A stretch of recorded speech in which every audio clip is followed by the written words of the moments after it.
Today, we're going to check up on some returning ospreys. We're really interested to see if two particular birds have arrived back safely. Come and join us as we visit the Lyndon Reserve at Rutland Water to find out more. If you're a beginner birdwatcher like me, you too can follow the exploits of the Rutland Ospreys either by coming down here, which is fantastic, or by looking at ospreys.org.uk.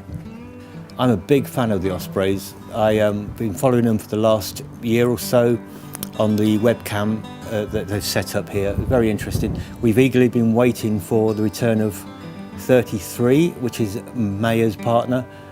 They're getting ready to nest build and mate and hopefully produce some more chicks like they did last year.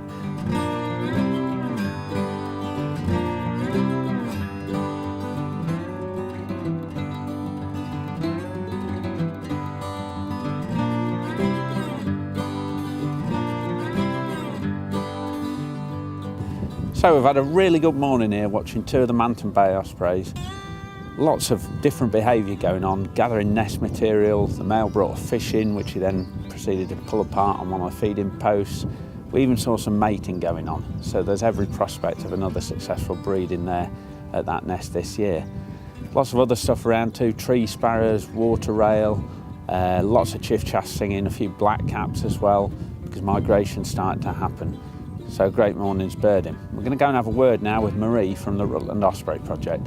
She's going to tell us why ospreys have become so important in getting all kinds of people, especially youngsters, connected with nature and birds. Marie, everybody we've seen on the reserve today is here to look at the ospreys. Yeah. It's amazing the amount of interest it creates. I was just wondering how that then feeds into the more general work on the reserve and the other reserve here at Rutland in getting people engaged with wildlife and with birds. Yeah. Well, obviously they're a fantastic bird and everyone looks out for them. They're the star of the show, really. So it's a fantastic tool for getting people down to the site because it's one of the first things they come to see.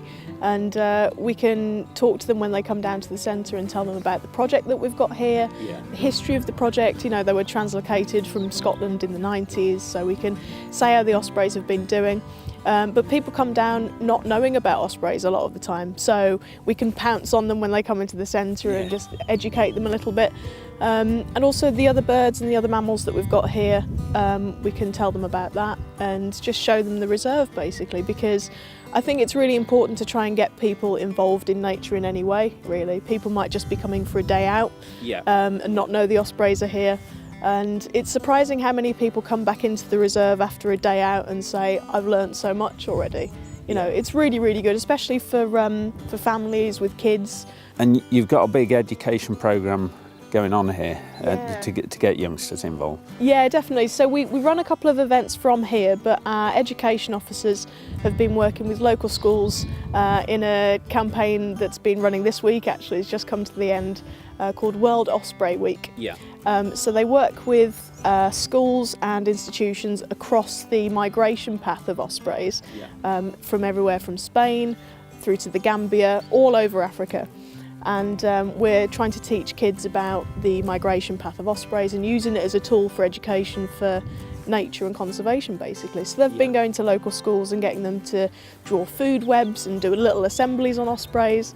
And this week they Skyped a bird centre in northern Spain and got to talk to kids that were over there as well. So it's global kind of education, really. It's really, really cool.